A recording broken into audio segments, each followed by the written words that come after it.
In this video we're going to describe briefly how to complete the near-miss reporting form. I'm going to open a form using the desktop icon, and if you don't have a desktop icon, there is a training video on how to put that on your computer, and there's also a training video on the 3 different ways you can open a form if you want to complete one. So once you've opened a form, we want to really highlight that the near-miss form should only really be used when no significant harm came to the patient as a result of the event. If there was really actual injury involved, you need to be reporting that through your incident reporting process in the practice, other channels, not through the near-miss form. The very first question generally just asks you to describe what happened.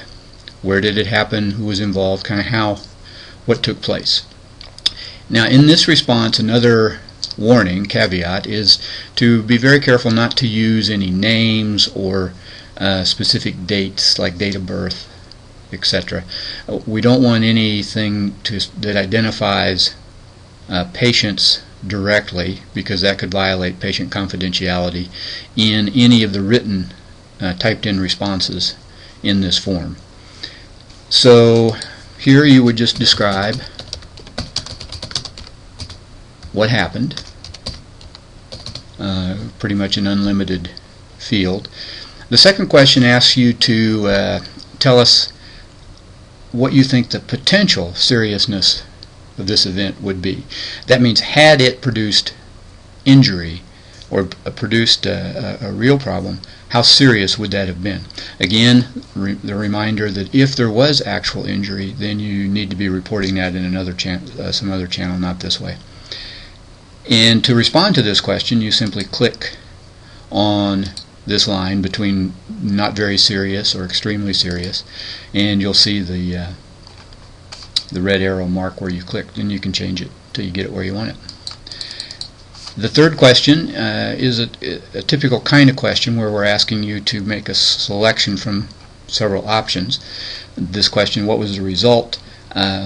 Here are the options that we have identified as typical results from our pilot process, where we studied nearly 800 completed forms and classified those in terms of the data that we received.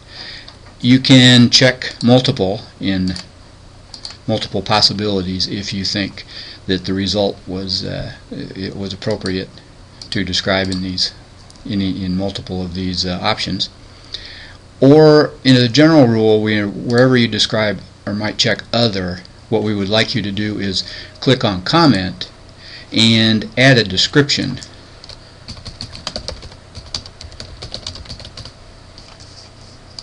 of that other situation, so that in the future, when we assess our coding structures, we can see if we need to modify it to include something else that's very common among different practices.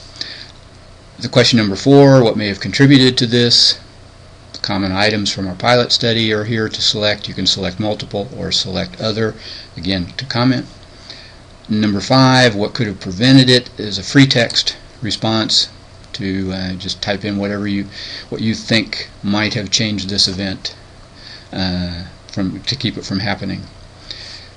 Number 6 gives us a feel for how frequent events like this are in your practice from your experience, whether it's very infrequent, this is the first time, or whether it's pretty frequent in that this happens once a month or more.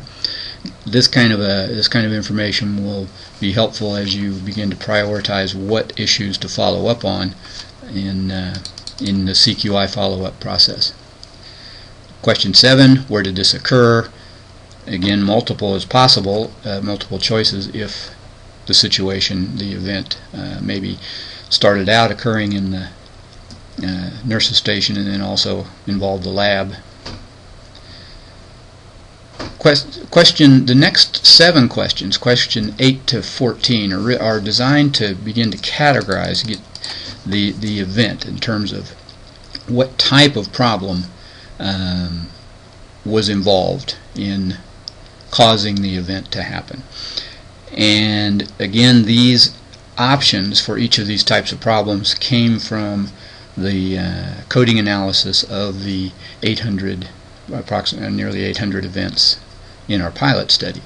So if the near-miss event you're describing had a problem with an office process, select one or more of these options if they seem appropriate, or other with a description if you can. Or it might be a problem with facility or equipment issues, a computer-related problem with testing or investigations, medications or treatment, or problem with communication, or a problem with clinical knowledge or performance. Many near-miss events will only involve one type of problem, but some may involve multiple types, so you may end up selecting inadequate training, and there was a problem with ordering tests and investigations. So you may be selecting one or more from any of these 7 different questions. Then the final question is just anything else, a free text response to see if you had anything else you would like to alert the people who will be looking at this situation in the future. When you're done, click Finished, and I would suggest wait a few seconds until you get the message that tells you the data got stored and saved. Sometimes there can be a glitch in your connection to the internet and something goes wrong, so until you see this right here, you can't be 100% sure that your form got saved. And that's it. Again, if you have any suggestions for improving this video or comments on it, you can do it below in this YouTube video screen, or you could send it to us at support email by email at support at wssnearmiss.com. Thanks.